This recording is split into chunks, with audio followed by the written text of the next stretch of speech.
The howling wind carried Penelope Zimmerman's screams through the endless white landscape of the Colorado Rockies, her cries vanishing into the unforgiving blizzard that had swallowed her stagecoach whole. It was December 1875, and what should have been the final leg of her journey to meet her future husband had turned into a desperate fight for survival. Penelope clutched the sodden letter in her frozen fingers, the ink now bleeding across the page. 3 months of correspondence with Matthew Holloway had led her to leave behind everything she knew in Boston for the promise of a new life in Fairplay, Colorado. She had been so certain, so hopeful when she boarded that train in Massachusetts, her trunk packed with every belonging she could carry, and her head filled with dreams of the rugged rancher whose words had charmed her from across the country. "Keep moving," she whispered to herself, her lips cracked and blue as she trudged through snow that reached her knees. The stagecoach had overturned nearly 2 miles back when one of the wheels broke on the treacherous mountain pass. The driver and the other passengers, an elderly couple returning to their son's home, had insisted on staying with the vehicle. "The storm will pass," the driver had assured her. "Best to stay put, miss." But Penelope knew better. The temperature was dropping rapidly, and the coach offered little protection from the elements. The maps she'd studied showed Fairplay was less than 5 miles away. She could make it before nightfall if she kept a steady pace. Now, as the daylight faded and the snow continued to accumulate, she questioned her decision. Her woolen coat, once considered fashionable in Boston, did little against the Colorado winter.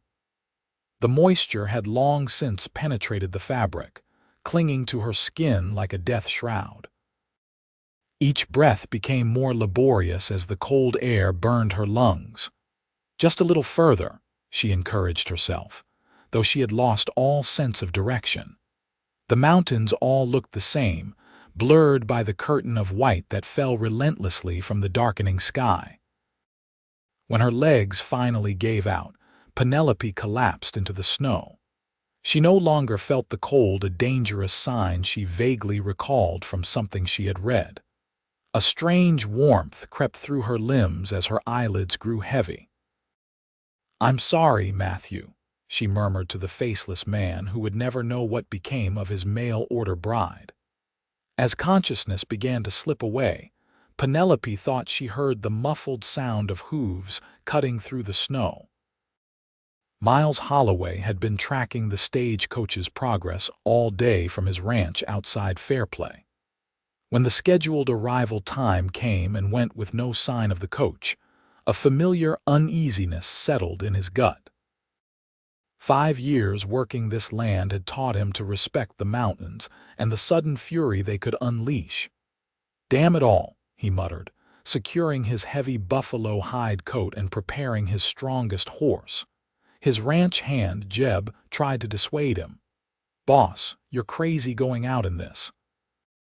That stage probably just turned back to Buena Vista when they saw the storm rolling in." Miles shook his head.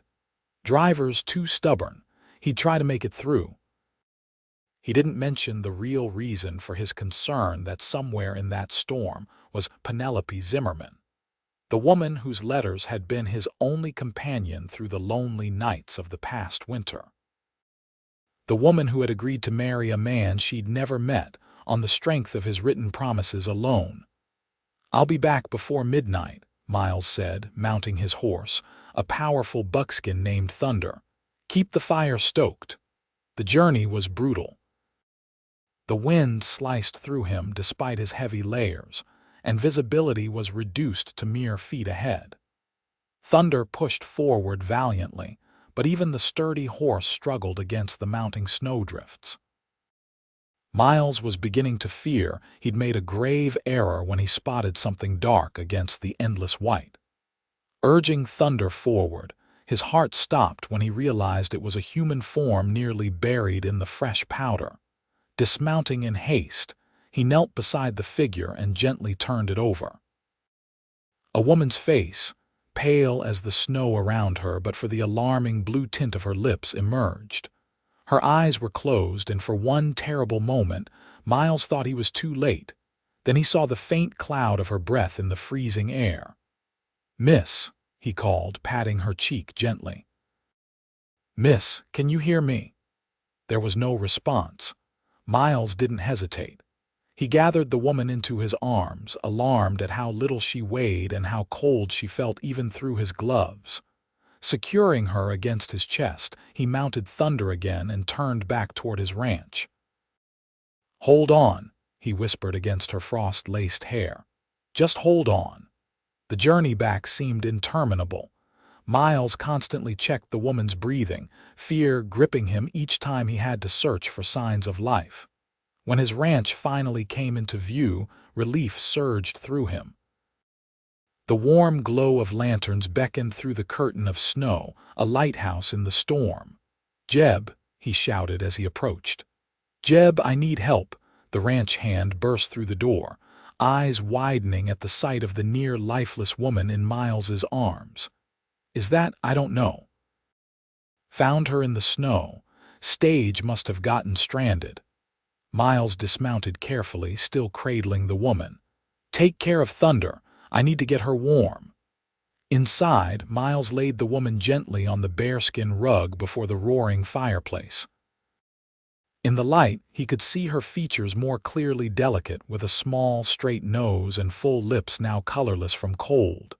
Her hair, matted with snow and ice, appeared to be a rich chestnut brown. "Miss," he tried again, rubbing her hands between his own. "Can you hear me?" Working swiftly, Miles removed her soaked outer garments. Propriety dictated he should wait for her to regain consciousness, but hypothermia would claim her if he didn't act quickly. He left her in her undergarments, wrapping her in every blanket he owned before positioning her closer to the fire. "Come on," he murmured, more to himself than to her. "Don't you die on me, not when you've come so far." Hours passed. Miles refused Jeb's offers to take a shift watching over the mysterious woman, sending him instead to check on the other ranch hands and to see if there was any news of the stagecoach. He sat beside her through the night, periodically checking her pulse and warming her hands and feet, which worried him most with their waxy appearance. As dawn approached, Miles dozed off briefly, his head dropping to his chest. He awoke with a start when he felt movement beneath his hand. The woman's eyelids fluttered, then opened to reveal eyes of the deepest green. They darted around in confusion before settling on his face. "Where?" Her voice was barely audible, cracked from cold and disuse. "You're safe," Miles assured her. "My ranch outside Fairplay." "I found you in the snow." She struggled to sit up, wincing with the effort. Miles helped her, adjusting the blankets to keep her covered. "The stagecoach," she managed. "It overturned. Jeb's looking into it. I'm sure help will reach the others soon." Miles offered her a cup of water, which she accepted with trembling hands. "Can you tell me your name?" She took a small sip before answering. "Penelope Zimmerman." Miles's heart stuttered. "Penelope from Boston." Her eyes widened slightly. "Yes, how did you know?" A mixture of relief and disbelief washed over him. "I'm Miles Holloway." Penelope's reaction was immediate. The cup slipped from her grasp, spilling water across the blankets. "Matthew, Miles," he corrected gently. "Matthew is my middle name. I sign my letters with it." Confusion clouded her features. "But your letters?" "I know it's confusing. Most everyone here calls me Miles." He hesitated. "I never expected to find you half frozen in the snow." A blush finally brought some color to her cheeks. "This isn't exactly how I imagined our first meeting either." Despite the gravity of the situation, Miles found himself smiling. "Well, Miss Zimmerman, it seems you're even more determined than your letters suggested." "Determination or foolishness," she murmured, glancing down at her blanket-wrapped form. "I should have stayed with the coach." "Maybe," Miles agreed. But then I might not have found you in time. Penelope tried to stand, only to sway dangerously. Miles caught her before she could fall. Easy now, you need rest. Your body's been through an ordeal. The others, she insisted. The elderly couple and the driver. They stayed with the coach. I'll send men to look for them as soon as the storm breaks, Miles promised, easing her back down. But you won't help them by collapsing. Reluctantly, Penelope nodded. I feel so useless. You survived a Colorado blizzard with nothing but a city coat and determination, Miles said firmly. That's far from useless. A ghost of a smile touched her lips before exhaustion claimed her again. Miles watched as she drifted back to sleep, her breathing now steady and strong. Relief flooded him, followed by a strange sense of wonder. The woman he'd been corresponding with for months, whose words had become so precious to him, was here in his home. Not as he'd planned, he'd expected to meet her in town, properly dressed and ready to make a good impression, but here nonetheless. As Penelope slept, Miles moved to his desk and retrieved the bundle of letters tied with twine. Her handwriting, elegant and precise, had become as familiar to him as his own. He'd read each letter countless times, finding in her words a kindred spirit despite the vast differences in their backgrounds. He hadn't been entirely forthcoming in his own letters. Yes, he had a ranch, but he'd neglected to mention its size, nearly 2,000 acres of prime Colorado land. He downplayed his success, wanting to be sure that if Penelope agreed to come west, it would be for him, not for what he could provide. Now, looking at her sleeping form, Miles wondered if he'd made a mistake in his omissions. She clearly hadn't been prepared for the harsh realities of Colorado territory. When Jeb returned hours later, his news was grim. Found the stage about 3 miles out, just like she said. Driver's dead, Miles. Froze sometime in the night. The old couple's alive but in bad shape. Doc Harrison's with them now in town. Miles cursed under his breath. Poor soul, he was just doing his job. What about her? Jeb nodded toward Penelope. She your mail-order bride, then? She is, Miles confirmed, though I doubt she expected to start her new life like this. Jeb chuckled softly. Colorado has a way of testing newcomers. She passed her first test, surviving that storm. That's something. Miles nodded, his gaze returning to Penelope. Would you mind riding into town? Let Reverend Walsh know she's here and safe, and check with Doc Harrison about the couple. After Jeb left, Miles resumed his vigil. The color had returned to Penelope's face, and her breathing remained steady. Relief mingled with anxiety as he considered their situation. They weren't married, yet weren't even properly acquainted beyond their letters. Propriety demanded a chaperone, but the circumstances made that impossible for now. Matthew, I mean Miles. He turned to find Penelope awake again, her eyes clearer now. How are you feeling? Warmer, she replied, attempting to sit up. This time she managed it without assistance, though she kept the blankets wrapped tightly around her. And extremely embarrassed, Miles frowned. Embarrassed? Why? This is hardly the proper way to meet one's intended, she said, gesturing to her state of undress beneath the blankets. And I must look a fright. A laugh escaped him before he could stop it. Miss Zimmerman, you nearly died in a blizzard. I think we can forgive a few breaches of etiquette. Her lips curved upward slightly. I suppose you're right. She looked around the cabin, taking in the solid construction, the quality furniture, the bookshelves lined with volumes. Your home is lovely, different from what I imagined, different better or different worse. Different bigger, she admitted. Your letters mentioned a modest ranch. This seems. She searched for the right word, substantial. Miles rubbed the back of his neck, a habit when he was uncomfortable. I may have understated things a bit. Why? The question was direct, her gaze steady. I wanted to be sure you were coming for me, not for. He gestured around them. All this.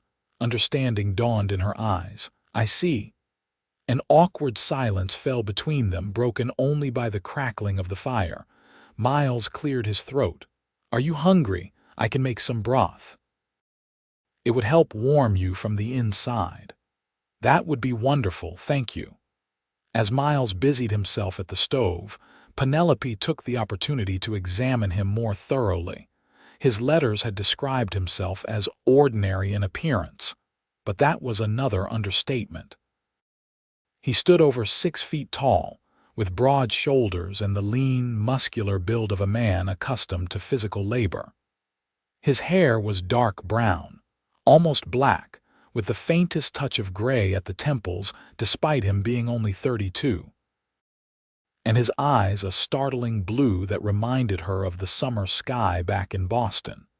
He moved with surprising grace for such a large man, efficient in his actions as he prepared the broth. Penelope found herself wondering what other details he might have understated in his letters. Your man came back while you were sleeping, Miles said, bringing her a steaming mug. The driver didn't make it. I'm sorry. Penelope accepted the mug, her hands now steady enough to hold it without spilling. And the couple, alive but in poor condition, the doctors with them.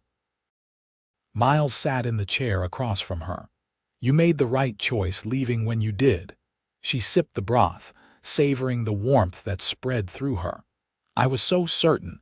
The storm was getting worse and the coach offered little protection. A small shudder ran through her. I thought I could make it to town. You nearly did, Miles said. Another mile and you'd have seen the first buildings of Fairplay. Then I'm fortunate you found me when you did. Their eyes met over her mug, and something unspoken passed between them. Miles was the first to look away, suddenly conscious of how intimate the setting was. Here they sat, alone in his home with her wearing little more than his blankets. I've sent for Reverend Walsh, he said abruptly. He'll know what to do about our situation. Penelope's eyebrows rose slightly. Our situation?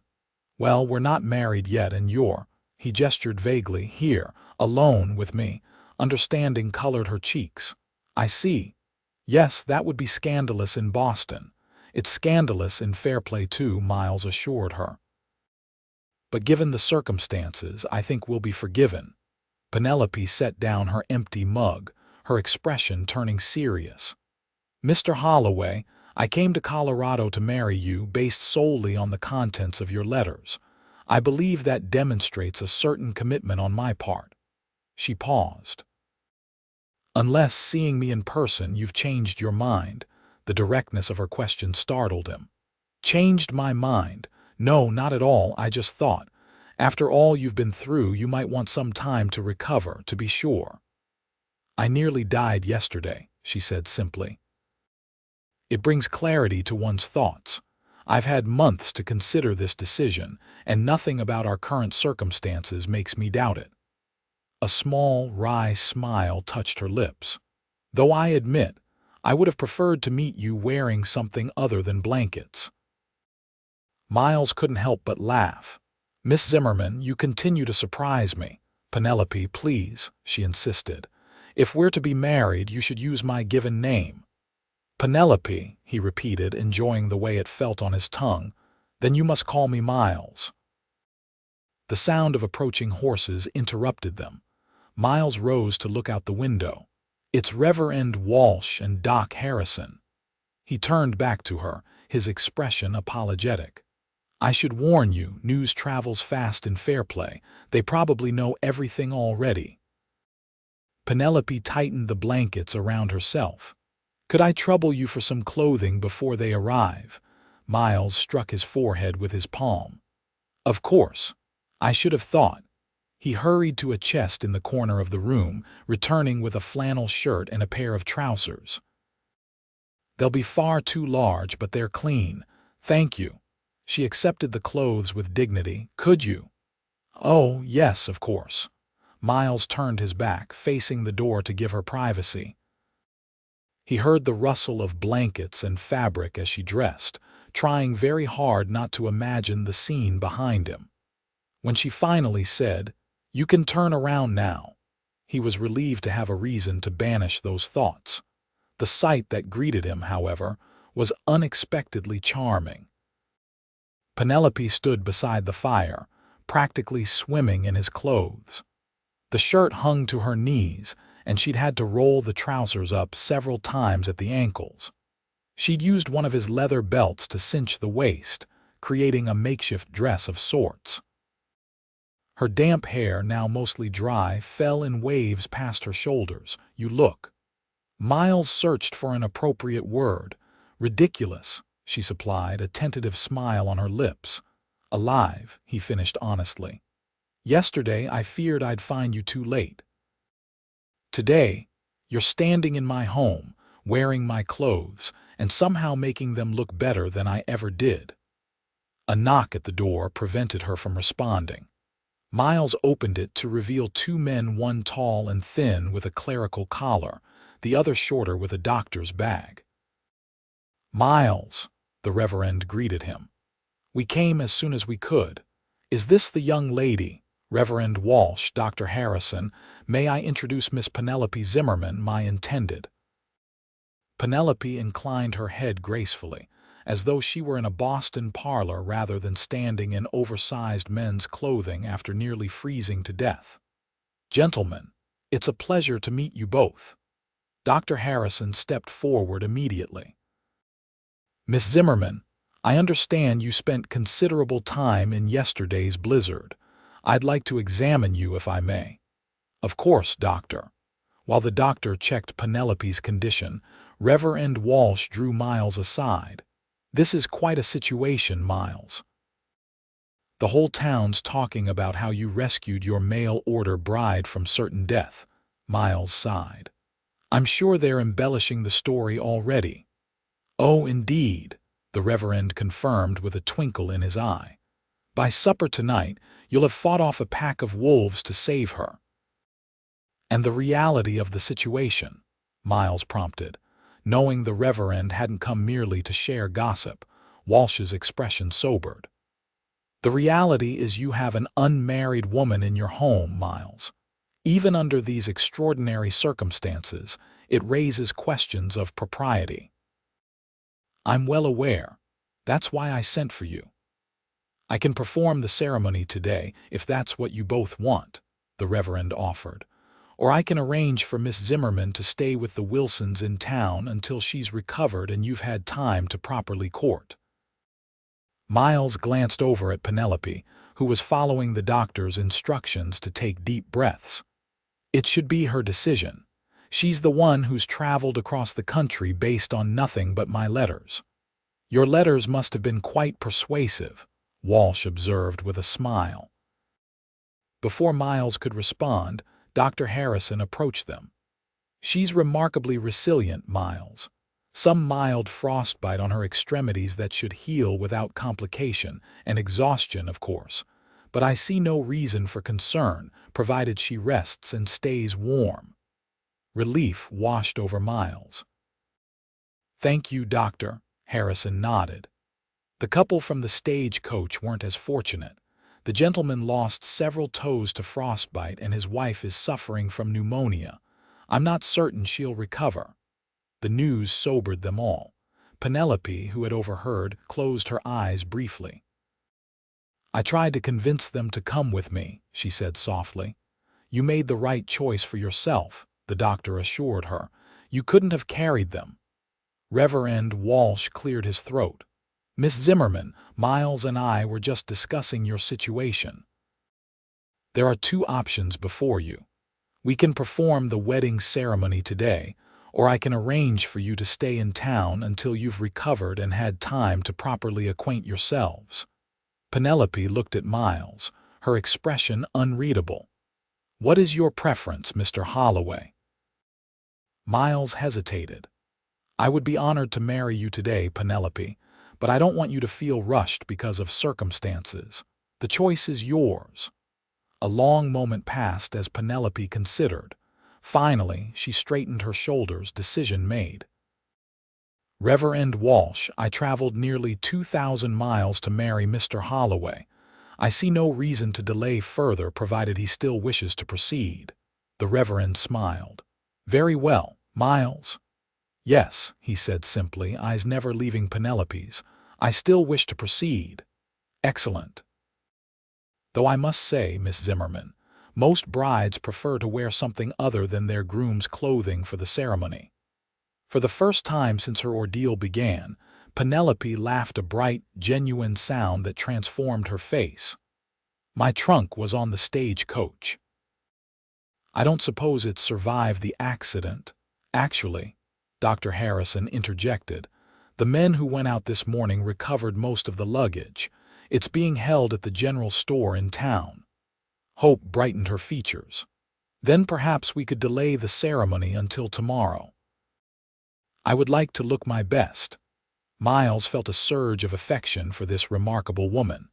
Less than 24 hours after nearly dying in the snow, her primary concern was looking presentable for their wedding. Tomorrow it is, Reverend Walsh agreed. I'll make the arrangements. Shall we say 2 o'clock at the church, after the doctor and Reverend departed, promising to return in the morning with Penelope's trunk and a wagon to transport her to town? Silence fell over the cabin once more. Are you certain about this? Miles asked, unable to keep the question contained any longer. Marrying me tomorrow, Penelope settled back onto the bearskin rug, pulling one of the blankets around her shoulders over his oversized shirt. Do you know what I thought about when I was walking through that storm? Miles shook his head. I thought about your letters, the way you described your life here, the mountains, the seasons, how you wrote about wanting a partner, not just a wife to keep house. She looked up at him, her green eyes steady. I thought that I might die without ever meeting the man who wrote those words that meant so much to me. Miles moved to sit beside her, careful to maintain a respectful distance.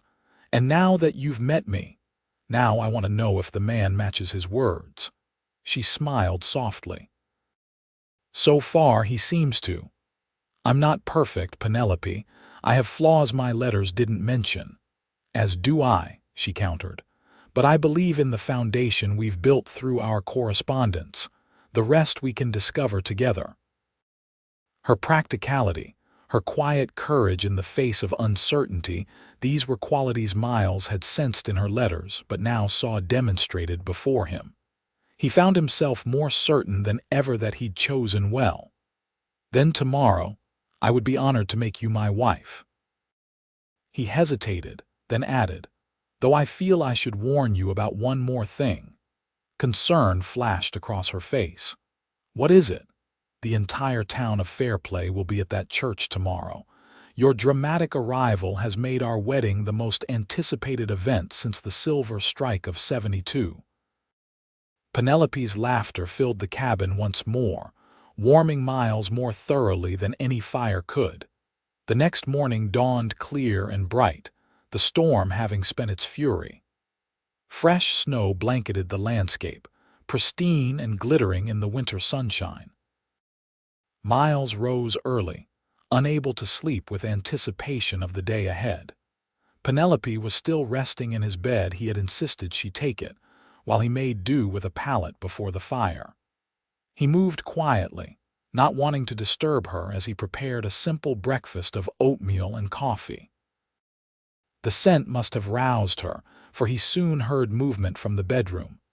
Miles, she called softly, out here. Breakfast is almost ready.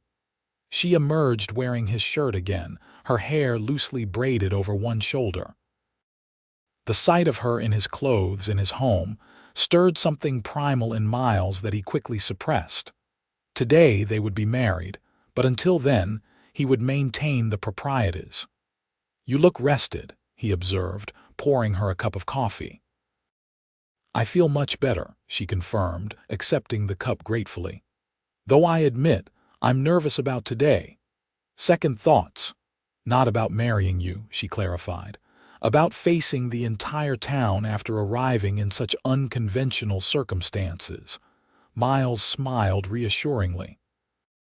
Fairplay may gossip, but they're good people. They'll welcome you. They ate in companionable silence, each lost in their own thoughts about the day ahead. Miles found himself studying Penelope when she wasn't looking, the graceful way she moved, the thoughtful expression that crossed her face when she gazed out the window at the snow-covered landscape. "It's beautiful," she said softly, following his gaze, "in a way I never imagined. When I was in that storm, I thought I'd never appreciate snow again, but seeing it like this, Colorado has a way of showing you its worst, then dazzling you with its best," Miles said. "You'll see." A knock at the door announced the arrival of Jeb with Reverend Walsh. The latter carried a large trunk, which he set down with a grunt. "Your belongings, Miss Zimmerman," he announced. "And Mrs. Wilson has sent a wagon to bring you to town. She insists you prepare for the wedding at her home." Penelope's relief was palpable. "Thank you, Reverend. And please convey my gratitude to Mrs. Wilson. She's outside, eager to meet you," Walsh said with a smile. "Fair warning, she's appointed herself your unofficial guardian until the ceremony." Miles chuckled. "Martha Wilson has mothered half the town at some point. You're in good hands, Penelope." After Penelope had selected a few items from her trunk, Miles helped her into the waiting wagon, where Mrs. Wilson, a plump, cheerful woman in her 50s, greeted her with surprising warmth. "My dear girl, what an ordeal you've had. But look at you now, about to marry our Miles. The whole town's been praying for this day." Penelope shot Miles a bemused glance before allowing herself to be tucked into the wagon beside Martha. "I'll see you at the church," she said softly to Miles. 2:00, he confirmed. "I'll be the one waiting at the altar." As the wagon pulled away, Reverend Walsh clapped Miles on the shoulder. "She's a remarkable young woman, Miles, made of sterner stuff than most." "She is that," Miles agreed, watching until the wagon disappeared from view. "I think Colorado may have met its match." The hours until the ceremony passed in a blur of preparation. Miles bathed and shaved with unusual care, donning the suit he'd ordered from Denver months ago in anticipation of Penelope's arrival. Jeb helped him with his tie, teasing him mercilessly about his nervousness. "Never thought I'd see the day," Jeb remarked. Miles Holloway, the man who faced down rustlers without blinking, shaking like a leaf over a woman.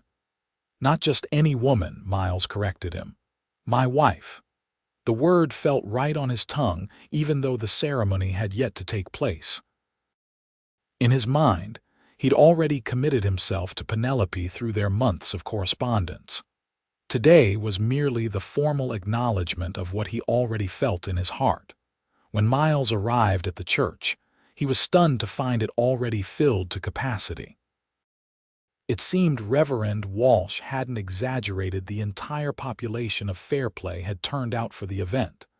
Miners in their Sunday best sat alongside ranchers and merchants, their wives and children dressed in their finest.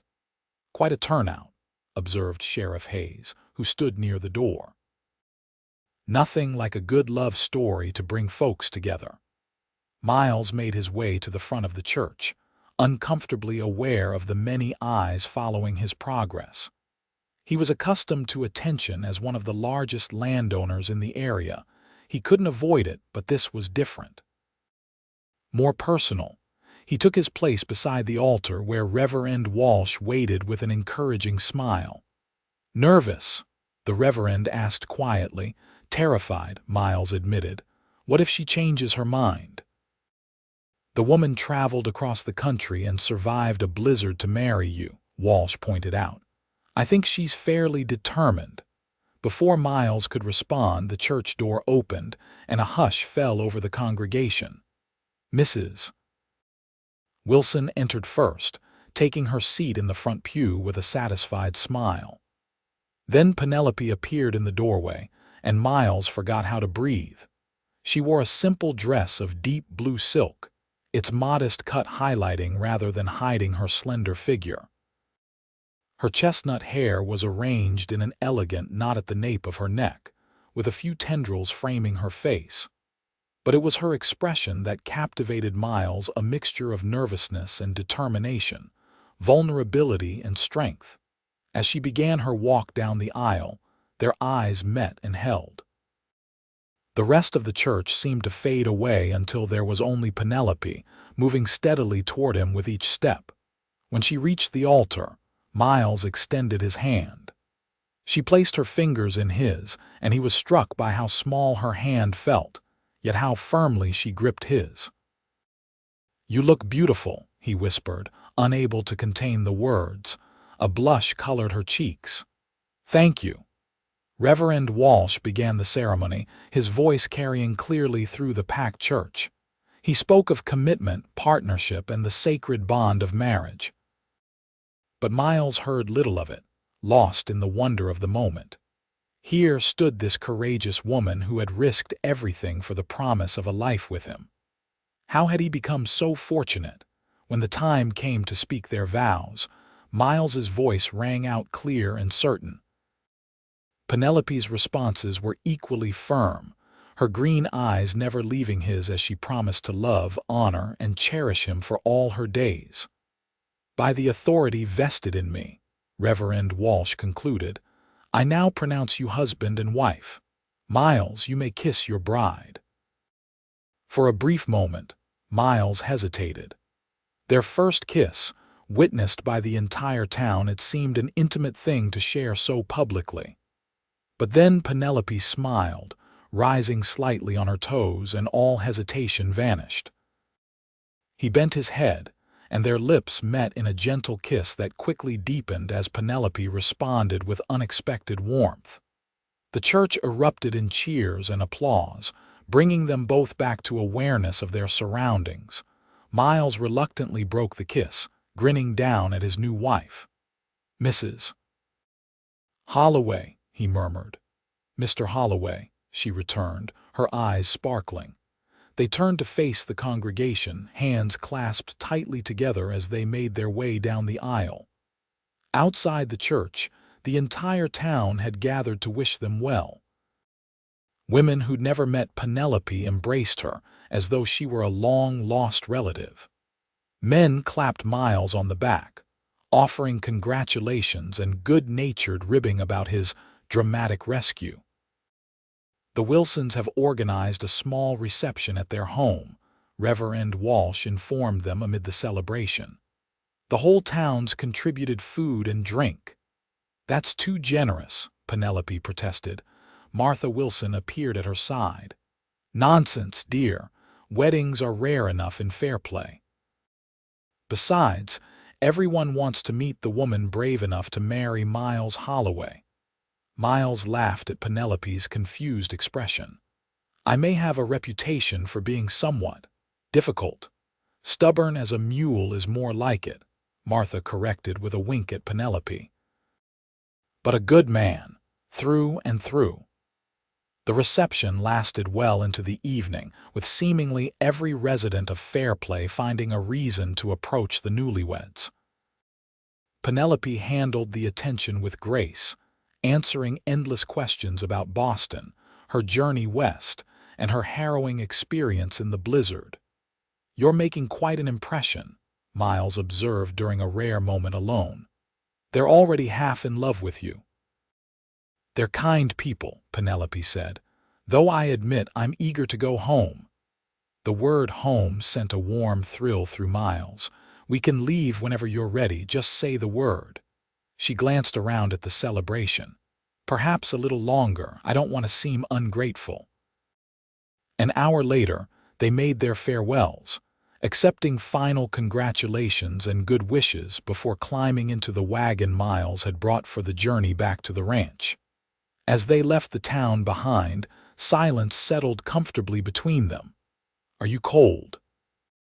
Miles asked, noticing Penelope's slight shiver. "A little," she admitted, "but nothing like before." He wrapped an arm around her shoulders, drawing her closer to his side. "Better, much." She rested her head against his shoulder. "I can scarcely believe we're married. It feels like a dream." "A good dream, I hope. The best," she assured him. though I still feel as though we've only just met." Miles nodded thoughtfully. "In person, yes, but I feel I've known you through your letters for much longer." "As I have you," Penelope agreed. "Still, there's so much to learn about each other." "We have time," Miles said simply. "All the time we need." When they arrived at the ranch, Miles helped Penelope down from the wagon, then hesitated. "Wait here a moment," he said before disappearing inside. Penelope stood in the yard, puzzled, until he reappeared in the doorway. "What are you?" She gave a small squeal of surprise as Miles swept her into his arms. "Carrying you over the threshold," he explained, his blue eyes twinkling with amusement. "It's tradition. I believe that's usually reserved for the newly married couple's first home together," she pointed out, though she made no move to extricate herself from his arms. "This is our first home together," Miles said, carrying her through the doorway. "And I intend to start our marriage with all the proper traditions."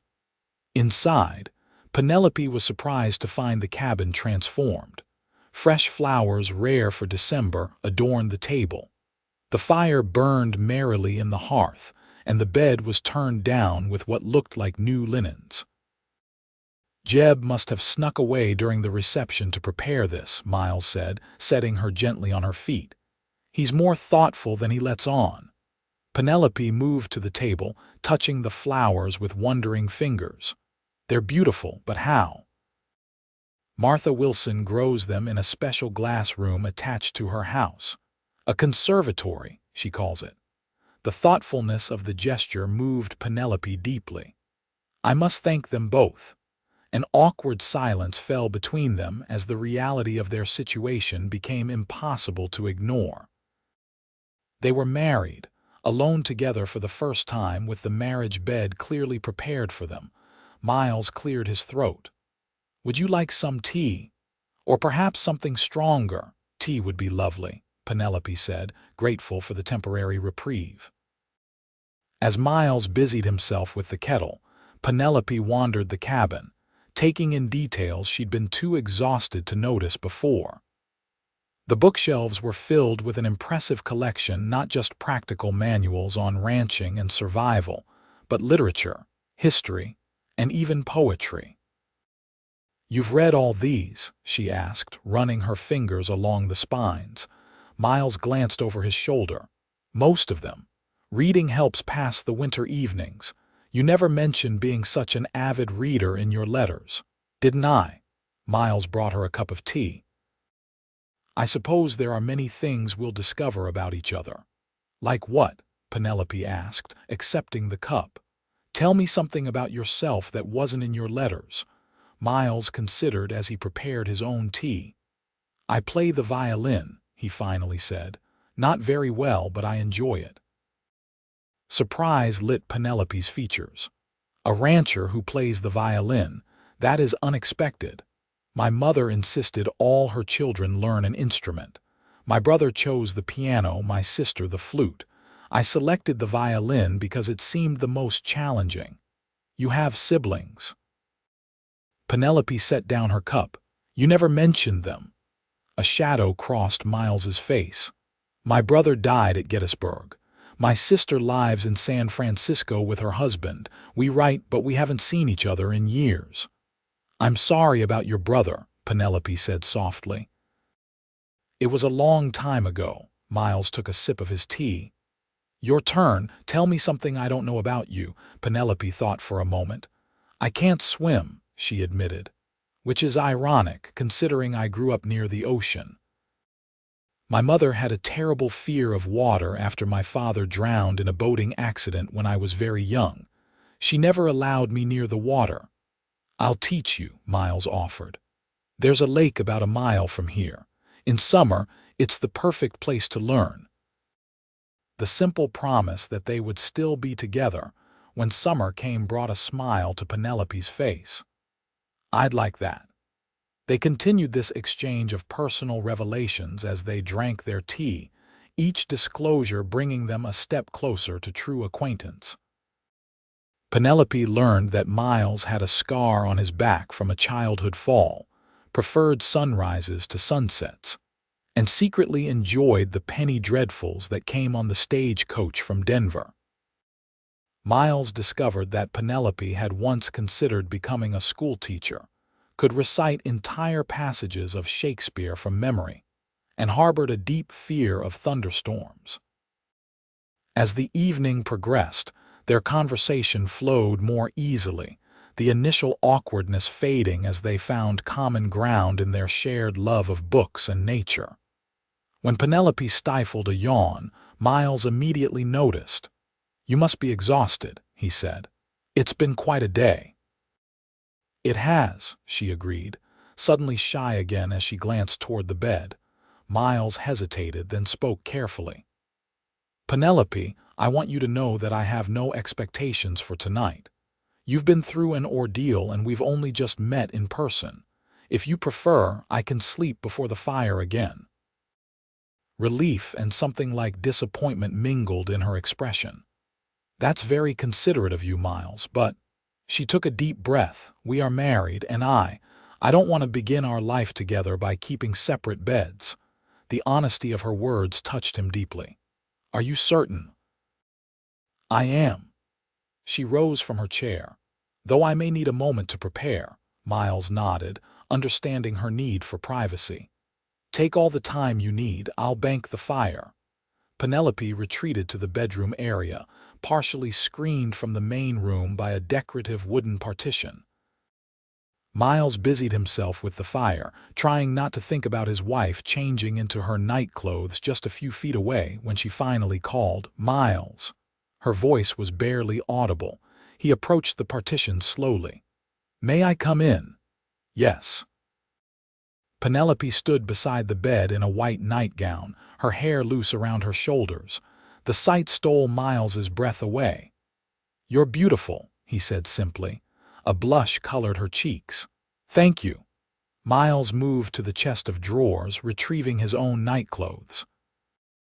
"I'll change quickly," he promised, stepping behind the partition. When he emerged in his nightshirt and trousers, Penelope had already slipped beneath the covers. Miles extinguished the lamp before joining her, careful to maintain a respectful distance.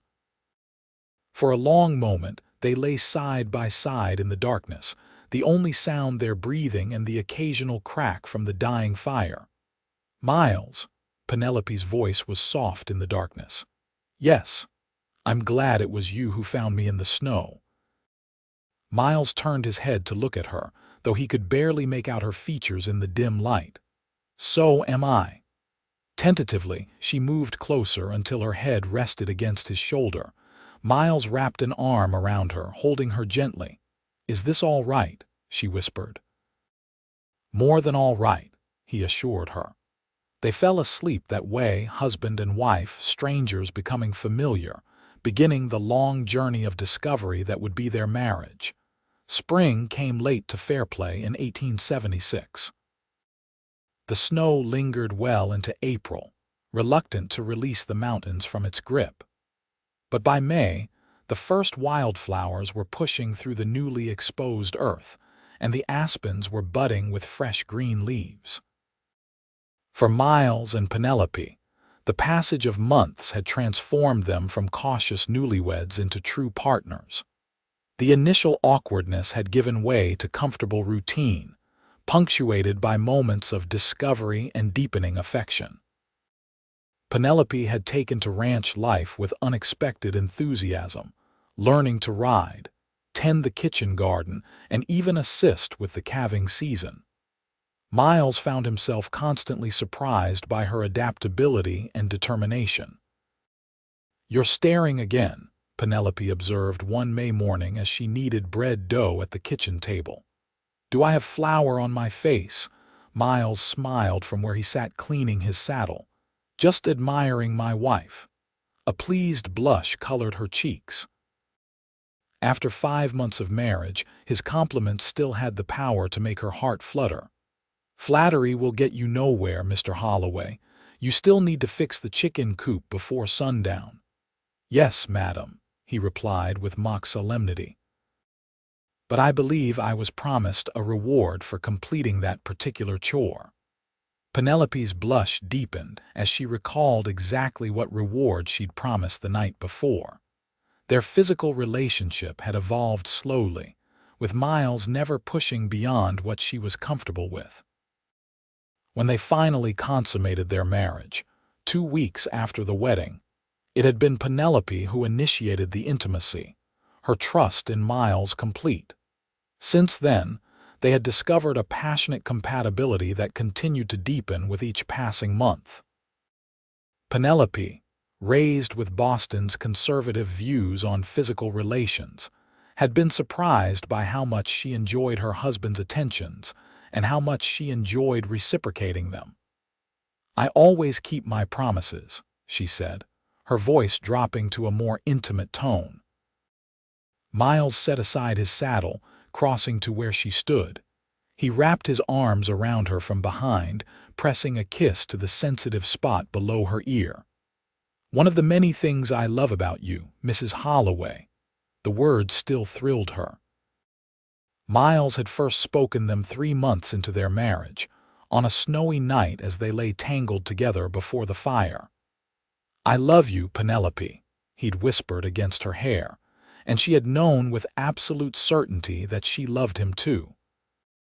Now she turned in his arms, heedless of the flour on her hands as she cupped his face. "I love you too, Miles. Now go fix that coop or the foxes will have our entire flock by morning." He stole a quick kiss before releasing her. "Yes, madam." As Miles headed outside, Penelope returned to her bread-making, humming softly to herself. She had never imagined being this content, this fulfilled in the Colorado territory. Her friends in Boston had been horrified when she announced her intention to become a mail-order bride, warning her of the hardships and loneliness that awaited her in the West. There had been hardships, certainly. The winter had been brutal, especially for someone accustomed to Boston's milder climate.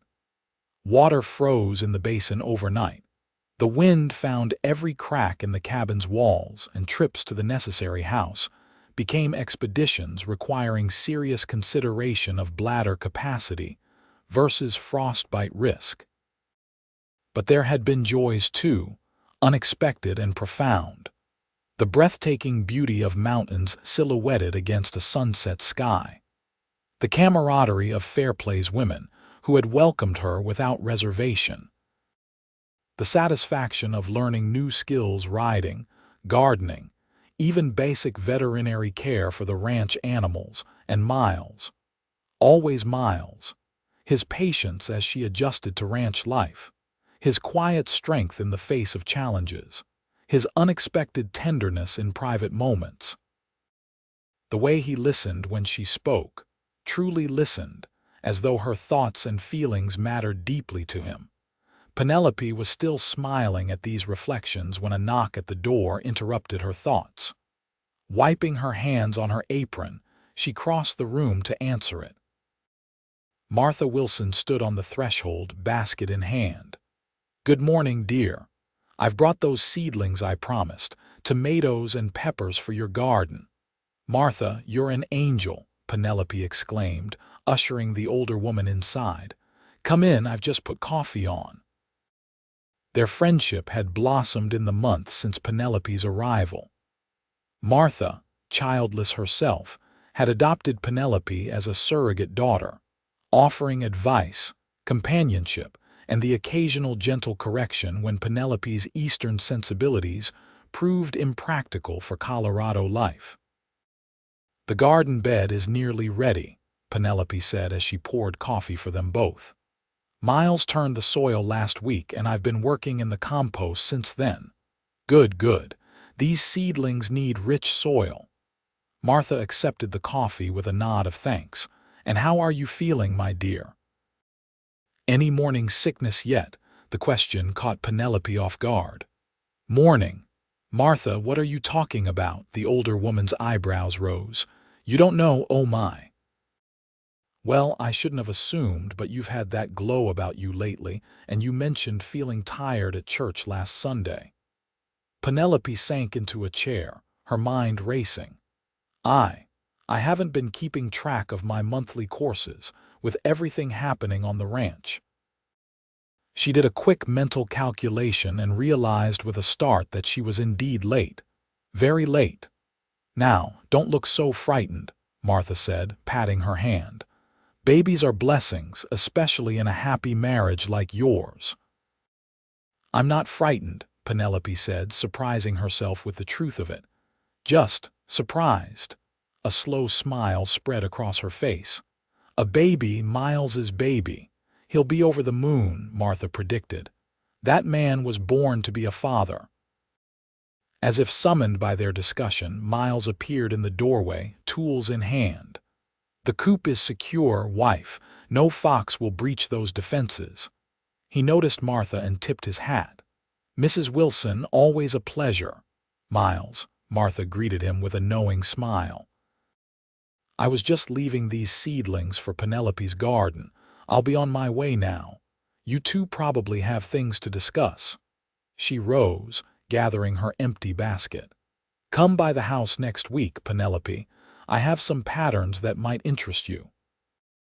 After Martha departed with a final meaningful look at Penelope, Miles turned to his wife with a puzzled expression. What was that about? Penelope took a deep breath.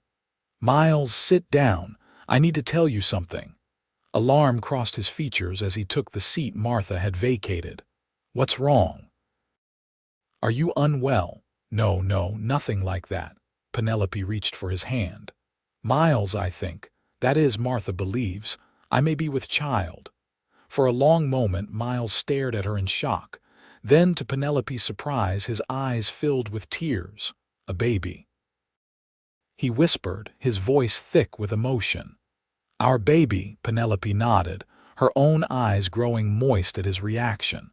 I can't be certain yet, but all the signs point to it. Miles rose from his chair, pulling Penelope to her feet and into his arms. He held her carefully as though she had suddenly become fragile. Penelope, my love, you've made me the happiest man in Colorado territory. She laughed through her tears. You're pleased, then? Pleased? He drew back to look at her, his expression incredulous. Penelope, from the moment I first wrote to you, I dreamed of building a family together. This is everything I've wanted. His joy banished any lingering uncertainty she might have felt. I love you, Miles Holloway. And I love you, Penelope Holloway. He placed a gentle hand on her still, flat abdomen. Both of you. The summer of 1876 brought both celebration and challenge to Colorado.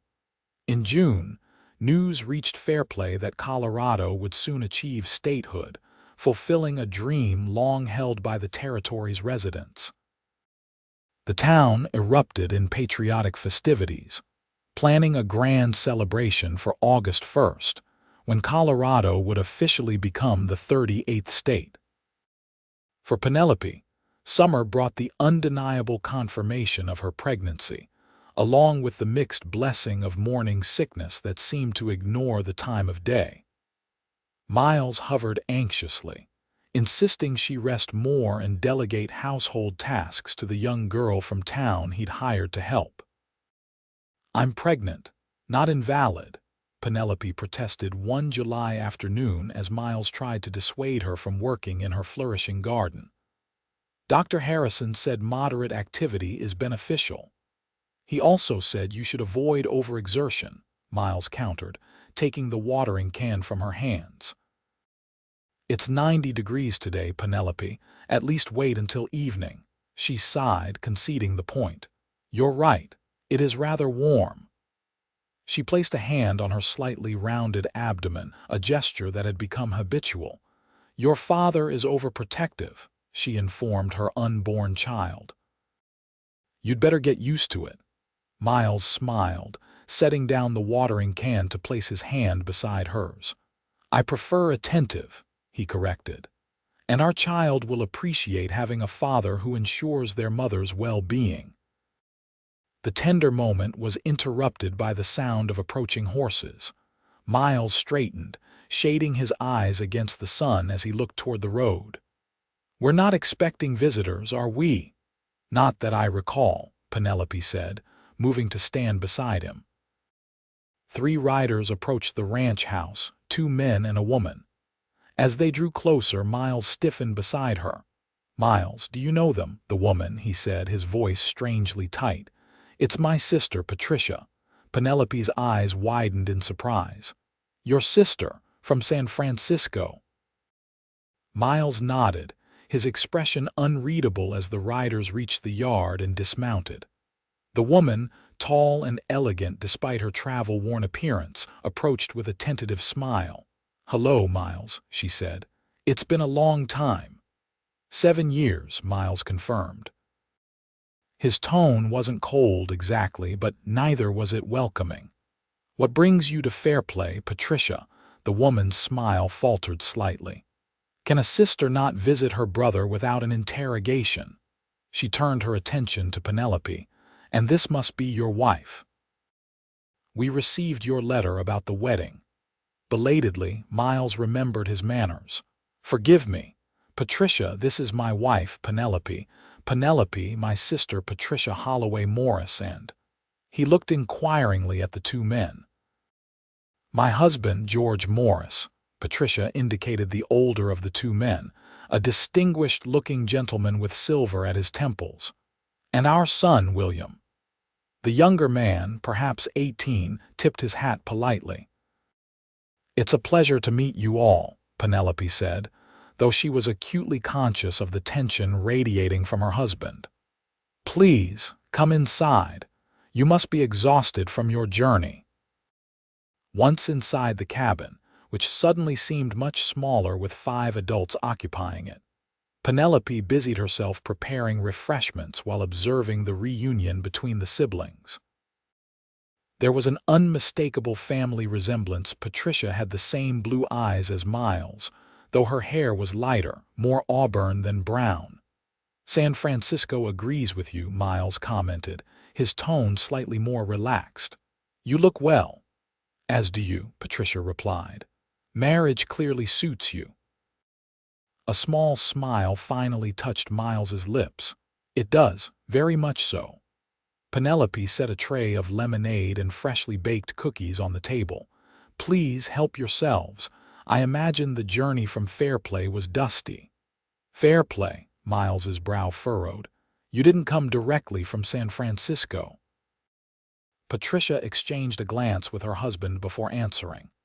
"No, we've been in Fairplay for 2 days. We wanted to get a sense of things before approaching you."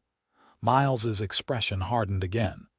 "You were investigating me." "Not investigating," George Morris interjected smoothly. "Simply taking the measure of the situation. It's been many years after all." "The measure of the situation," Miles repeated flatly. "And what, precisely, does that mean?" Patricia sighed. "Miles, please, we've come a long way. Can't we set aside old grievances for now?" Penelope, sensing the conversation veering into dangerous territory, intervened.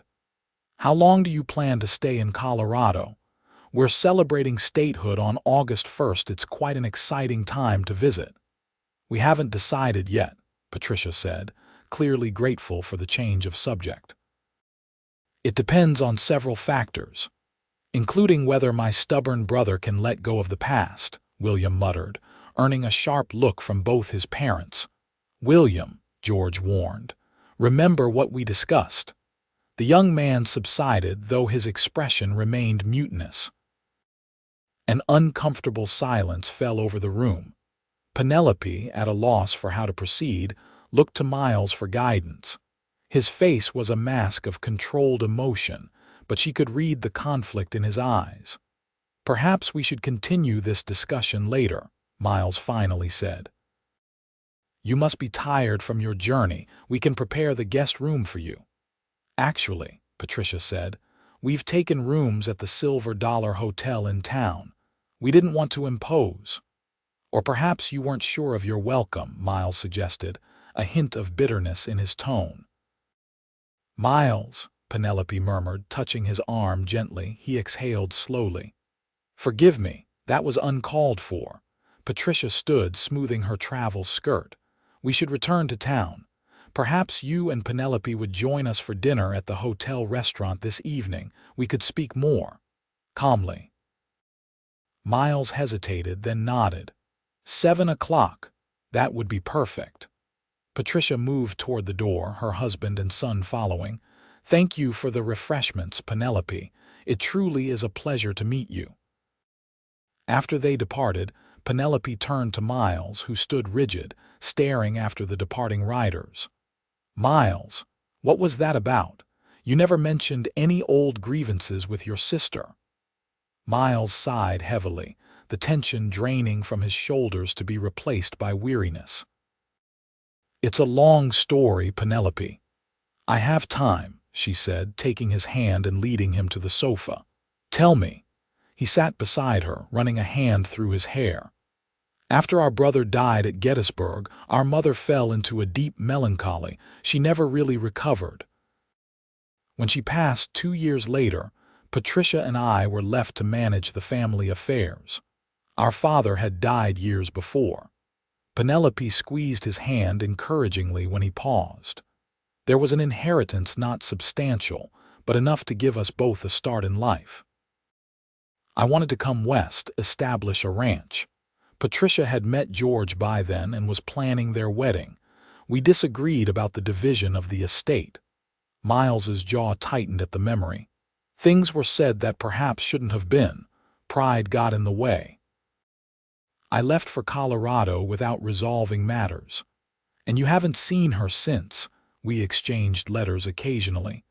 I wrote when I purchased this land, again when I built the cabin. She wrote about her marriage, the birth of her son, but it was all superficial. The underlying issues remained unaddressed. He looked at Penelope, his expression troubled. I wrote to her about our wedding, but I never expected her to appear on our doorstep. Penelope considered this information carefully. What do you think prompted her visit now, after all these years? I don't know, Miles admitted, but I suspect we'll find out at dinner tonight. The Silver Dollar Hotel was Fairplay's most elegant establishment, which wasn't saying much by Boston standards, but impressed Penelope nonetheless with its clean tablecloths and actual wine glasses. When they arrived, the Morris family was already seated in a private corner of the restaurant. Dinner began with cautious small-talk comments on the journey from California, questions about ranch life, observations on Colorado's impending statehood. It wasn't until dessert was served that Patricia finally broached the subject that had clearly brought her to Fairplay. Miles, she began, setting down her fork, I need to be direct. We've come because of Father's will. Miles stiffened. Father's will was executed more than 15 years ago. What could possibly be relevant now? George Morris cleared his throat. There was a codicil, added shortly before his death. It pertained to some property in Denver. Denver, Miles frowned. Father never mentioned owning property in Denver. It was an investment, Patricia explained. A parcel of land he purchased with a business partner. At the time, it was outside the city proper, of little apparent value. The codicil specified that the property should remain untouched for 15 years after his death, then be divided equally between his children. And the 15 years have now elapsed, Miles concluded. Patricia nodded. The executor contacted us in San Francisco. I knew we would need to come to Colorado eventually, but when we received your letter about your marriage. She smiled at Penelope. It seemed like the perfect opportunity to finally mend fences. And what about this property now? Miles asked. I assume it's worth something, or you wouldn't have made the journey. Denver has grown considerably, George said. The property now sits within the city limits in what's becoming a desirable area. There have been offers from developers. Young William leaned forward eagerly. It's worth a fortune, Uncle Miles, enough to set all of us up for life. Miles was quiet for a long moment. I see. And you need my signature to sell. We wanted to discuss it with you, Patricia corrected. "It's as much your inheritance as it is mine. We should decide together what to do with it." Penelope watched her husband carefully, noting the conflict in his expression. "It's a lot to consider," she said into the silence. "Perhaps we should all sleep on it." "A wise suggestion," George agreed. "There's no rush to make a decision tonight." Later, as they rode back to the ranch under a star-filled sky, Penelope finally asked the question that had been nagging at her. "Miles, what really happened between you and Patricia? I sense there's more to the story than a disagreement over inheritance." Miles sighed deeply. "She chose her husband over me," he said simply. "George had business opportunities in San Francisco. Patricia wanted to go with him, start fresh. I needed her help to establish the ranch. Our brother had just died, our mother was failing. I felt abandoned." "And she felt you were holding her back," Penelope guessed. "Yes, we both said things we regretted." Miles shook his head. "Pride is a terrible thing, Penelope. It's kept us apart for 7 years. But she's here now," Penelope pointed out. "That must mean something." "It means there's money involved," Miles said, a hint of bitterness returning to his voice. "I don't think that's fair," Penelope said gently. "She could have handled this through attorneys if it was only about the property. She brought her family to meet you, Miles. She's making an effort." Miles was silent for a long moment. "Perhaps you're right," he finally conceded. "I've been holding on to my anger for a very long time. Maybe it's time to let it go." The following weeks brought a gradual thawing in relations between Miles and Patricia. They met several times to discuss the Denver property, sometimes with George present, sometimes just the two siblings. Penelope watched with satisfaction as the stiffness in their interactions gave way to glimpses of the close relationship they had once shared. "He told me about your condition," Patricia confided to Penelope one afternoon as they sat on the porch, enjoying the summer breeze. "Congratulations, my dear. Miles will be an excellent father." "Thank you," Penelope said, her hand resting on her growing belly. "We're very excited."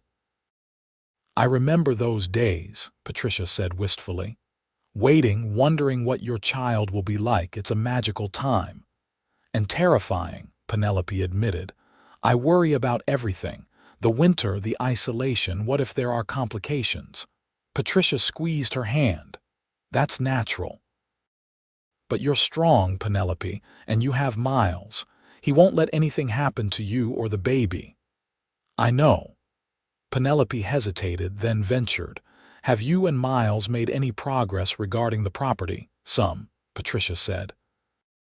"We've agreed to sell, but we're discussing what to do with the proceeds. Miles wants to establish a trust for your child. I'd like to set aside a portion for William's education." "Both worthy causes," Penelope observed. "Yes, though George believes we should reinvest most of it." Patricia smiled ruefully. "My husband always has his eye on the next opportunity." "And what do you want, Patricia?" The question seemed to surprise the older woman. "What do I want?" She considered for a moment. "I want my family whole again. I want my son to know his uncle. I want—" She paused, then continued more softly. "I want to know I haven't lost my brother forever because of one terrible argument." Penelope's heart went out to her. "I don't think you have. Miles is stubborn, but he loves you. I can see it, even when he's being difficult." "You're good for him," Patricia said. "I noticed it immediately. He's more settled, more at peace." "He's good for me too," Penelope said simply. "We found each other at the right time, I think."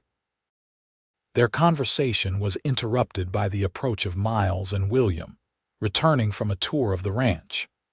To Penelope's delight, the young man was animatedly questioning his uncle about cattle breeding, while Miles answered with uncharacteristic patience. "They seem to be getting along," Patricia observed, relief evident in her voice. "Miles has always wanted to pass on his knowledge," Penelope said. "I think he's enjoying having an eager student." As the men joined them on the porch, Penelope couldn't help but marvel at how quickly circumstances could change. One moment she and Miles were alone, preparing for their child. The next, they were surrounded by family, healing old wounds, forging new connections. Life in the West was unpredictable that way, harsh one moment, surprisingly generous the next. Like the blizzard that had nearly claimed her life, but had ultimately delivered her into Miles's arms. Or the long-forgotten codicil that had brought estranged siblings back together. When August 1st arrived, bringing with it Colorado's official statehood, fair play erupted in celebration. Flags flew from every building, a parade wound through the main street, and an evening dance was held in the town square. The Holloways and Morrises attended together, a united family drawing curious glances from townspeople who had heard rumors of the siblings' estrangement. Penelope, now visibly showing her pregnancy, watched with contentment as Miles led his sister onto the dance floor for a waltz. "They look happy," George Morris commented, joining Penelope at the edge of the square. "I haven't seen Patricia smile like that in years."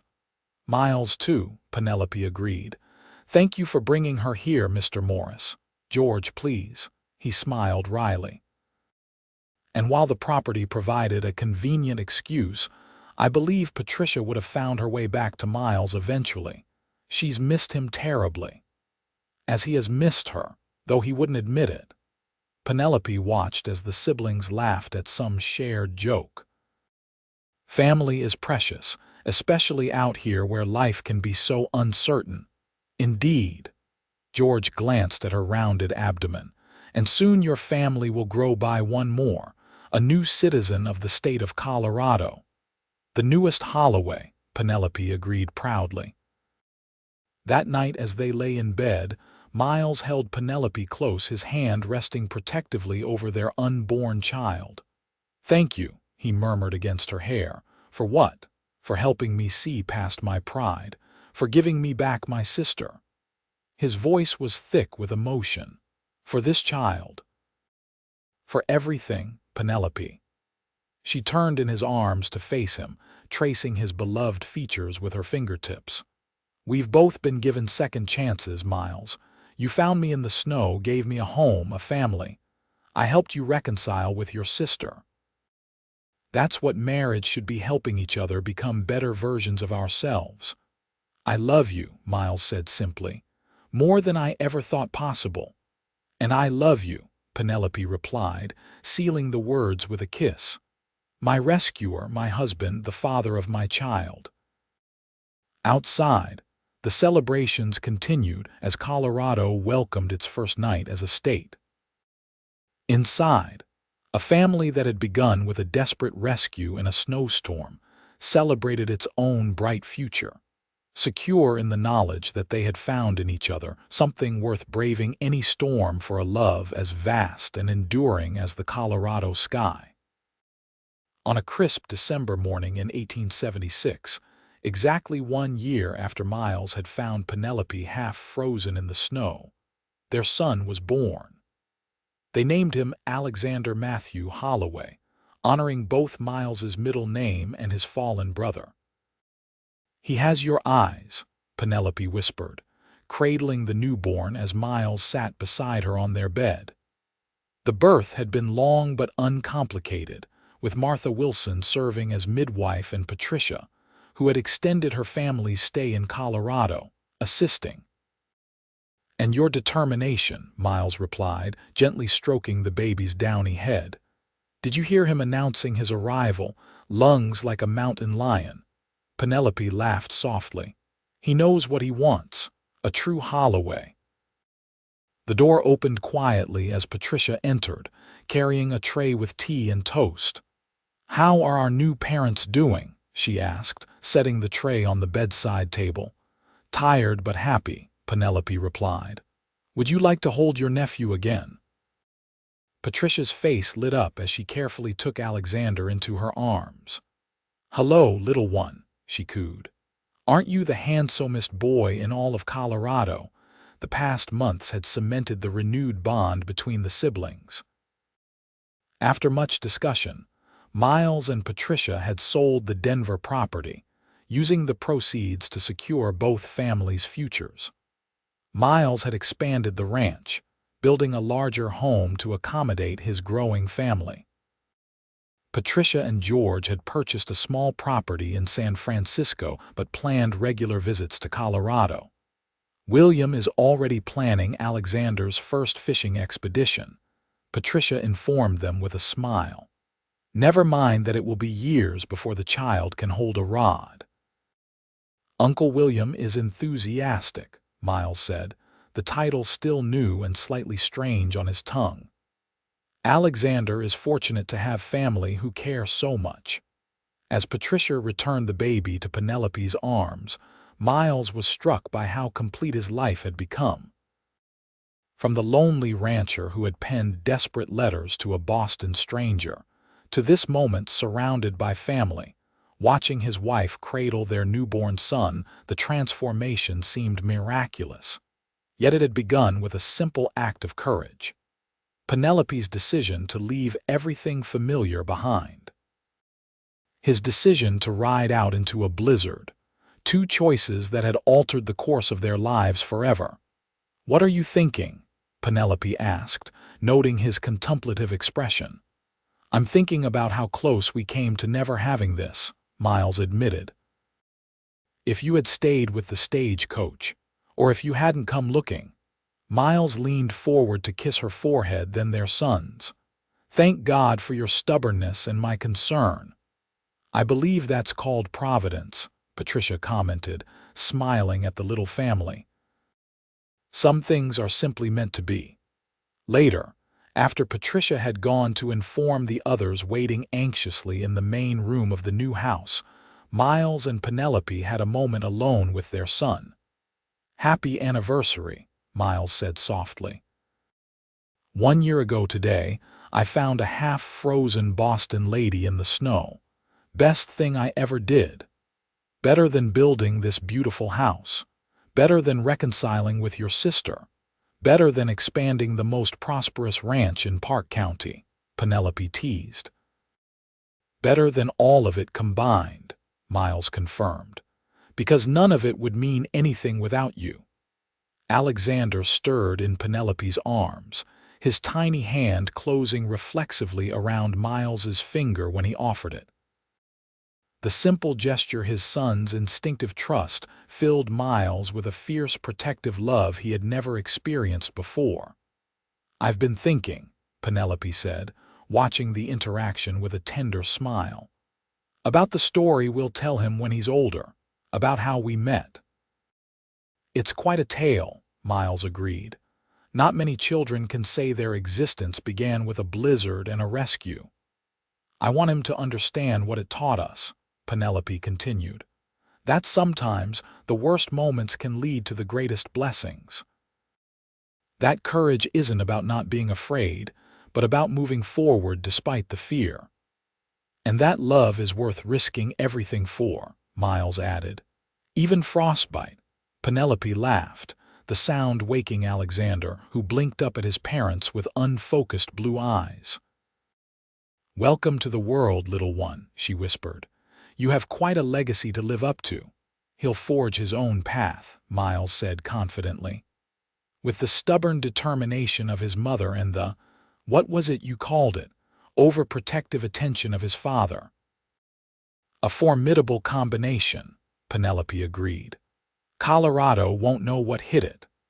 As the winter sun streamed through the bedroom window, illuminating the little family in its golden light, Miles reflected on the journey that had brought them to this moment. From desperate letters to a blizzard rescue to this peaceful morning with their newborn son, each step had led them exactly where they were meant to be. Outside, snow began to fall again, gentle flakes drifting past the window in silent benediction. But this time, there was no fear in Penelope's eyes as she watched it. Only contentment and the quiet certainty that whatever storms might come, they would weather them together.